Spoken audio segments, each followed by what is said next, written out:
Meus amigos, meus irmãos, agradeço as manifestações de entusiasmo com referência às chaves bíblicas da volta de Jesus ao planeta que ele próprio fundou, que era mundo de expiação, ainda vai ser um pouquinho mais, mas que daqui a pouco será paraíso, que o próprio Jesus diretamente o governará. Vejamos então mais um trecho da chave bíblica número 15, aquela que assinala a atividade do anticristo, o Cristo de Satanás, e seu domínio mundial neste final de ciclo.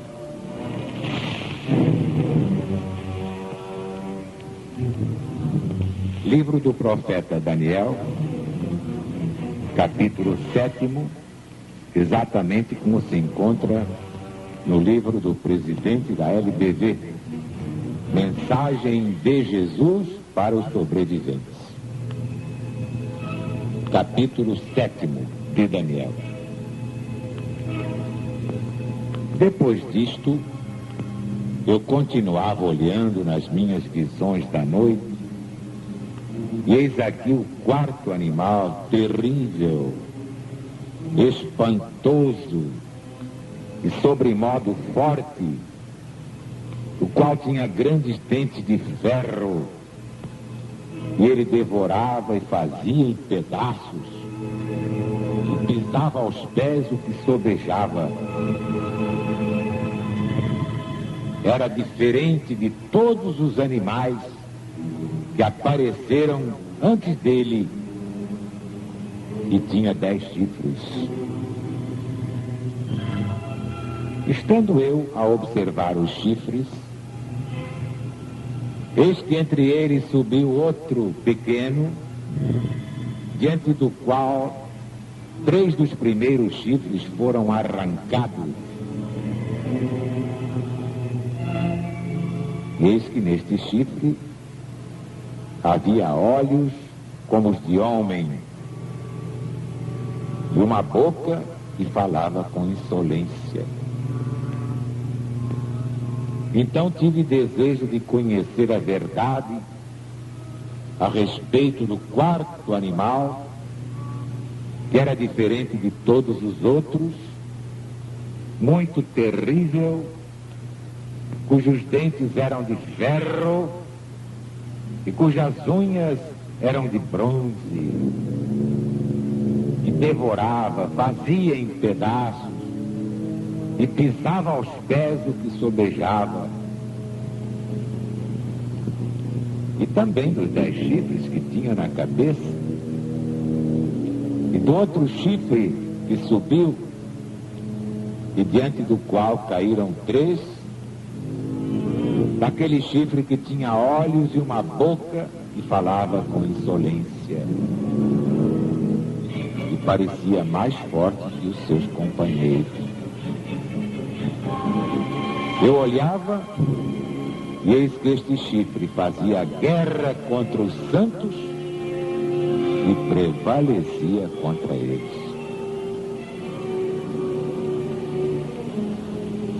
Meus amigos, meus irmãos, isto ainda vai acontecer. E quem vai prevalecer contra os santos de Deus, os escolhidos, não é o quarto animal, terrível, espantoso, sobremodo forte, com dentes de ferro e unhas de bronze, que devorava e fazia em pedaços, pisando aos pés o que sobejasse. Quem vai fazer guerra contra os santos de Deus, contra as ovelhas do rebanho único, e prevalecer contra eles, claro que transitoriamente, é o pequeno chifre que arrancou 3 dos primeiros chifres do quarto animal, espantoso e terrível, sobremodo forte, com dentes de ferro e unhas de bronze. Os legionários já estão devidamente avisados. João, o vidente de Patmos, realmente já nos avisou em sua primeira epístola da vinda de muitos anticristos. Mas é claro que salientou o pior de todos, o anticristo do fim, que é exatamente o Cristo do diabo.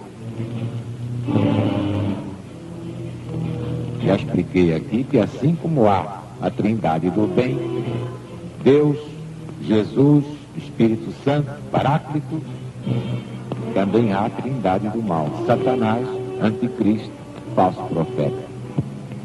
Este é o falso Cristo de Satanás. E este, quem o define muito bem, é o apóstolo Paulo, na segunda epístola aos Tessalonicenses, capítulo 2, versículos 1 a 4. Irmãos, no que diz respeito à volta de nosso Senhor Jesus Cristo e à nossa reunião com Ele, nós vos exortamos a que não vos demovais de vossa mente, supondo tenha chegado o dia do Senhor. Ninguém, de nenhum modo, vos engane. Isso não acontecerá sem que venha primeiro a apostasia e seja revelado o homem da iniquidade, o filho da perdição, o qual se opõe e se levanta contra tudo que se chama Deus, a ponto de sentar no santuário de Deus, ostentando-se como se fosse o próprio Deus. Ninguém diria melhor. Isto prova que na parte profética das suas epístolas ou cartas, o apóstolo Paulo foi inspirado exatamente por Deus. Seus erros, que apontei em outra obra, representam a parte humana da Bíblia, e Deus não tem nada com isso. O próprio apóstolo dos gentios deixou duas advertências que liquidam este assunto. Primeira, na primeira epístola aos Coríntios, capítulo 14, versículos 21 e 22. Na lei está escrito: por outras línguas e por outros lábios falarei a este povo, mas nem ainda assim eles me ouvirão, diz o Senhor Deus.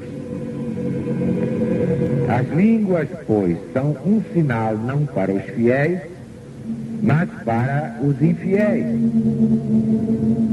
Agora, as profecias são um sinal não para os infiéis, mas para os fiéis.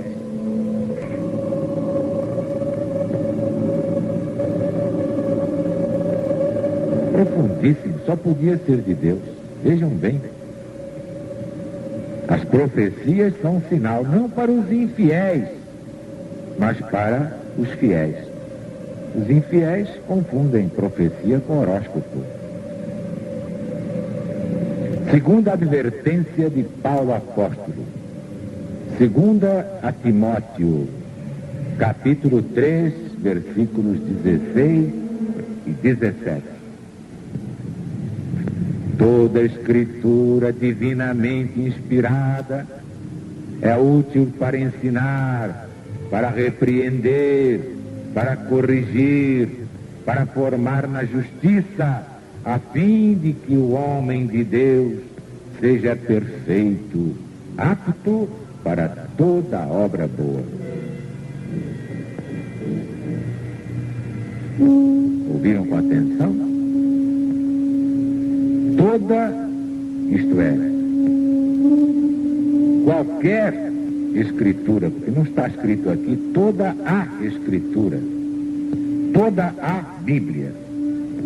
Aí seria irremediável, seria a Bíblia toda. Mas não.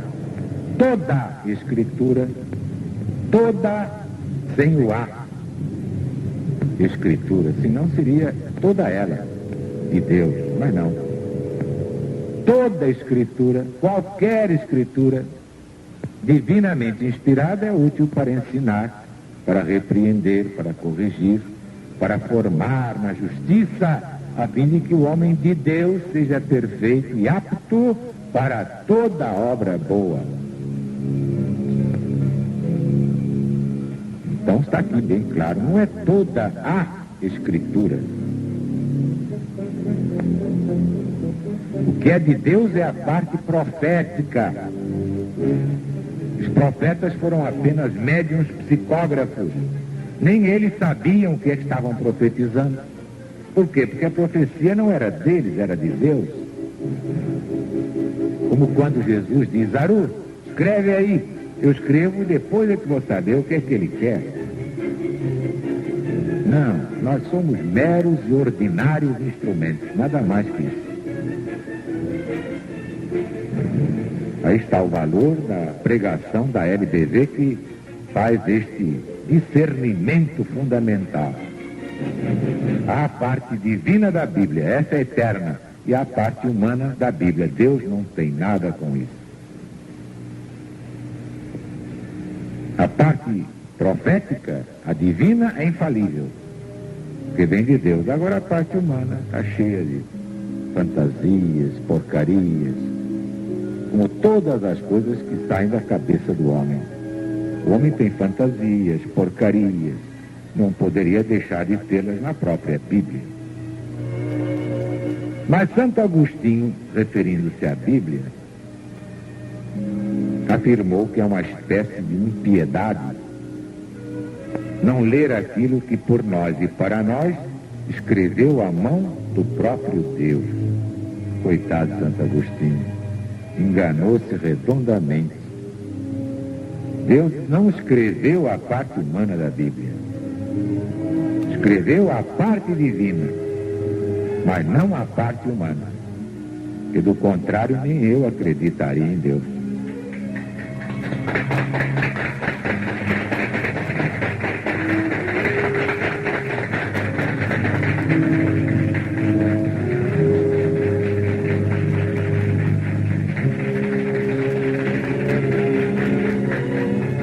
Que a paz de Deus esteja no nosso coração de legionário fiel.